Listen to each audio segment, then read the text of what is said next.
भैया हाँ एक चाय दे ना। यही वाली दे दूं या गरम करके दूं? ये वाली दे दे। कप में दूं या गिलास में दूं? गिलास में दे दे। कागज के गिलास में दूं या कांच के गिलास में? कागज की गिलास में दे दे। फुल दूं या हाफ दूं?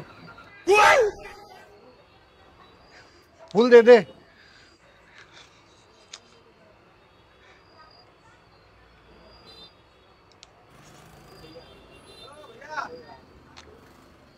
हाँ भैया कितना हुआ? 20 रुपए। कैश दूं या ऑनलाइन दूं? Cash cash. नोट में दूं या चिल्लर में दूं? नोट दे दो। 10-10 की 2 नोट दूं या 20 की 1 नोट दूं? 20 का एक दे दो। 20 की लाल वाली दूं या पीली वाली दूं? लाल वाली दे, लाल वाली। नोट यहाँ रखूं या आपके हाथ में दूं? हाथ में, हाथ में। तो लेफ्ट हैंड से दूं या राइट हैंड से दूं? अच्छा ऐसे दूं या ऐसे दूं?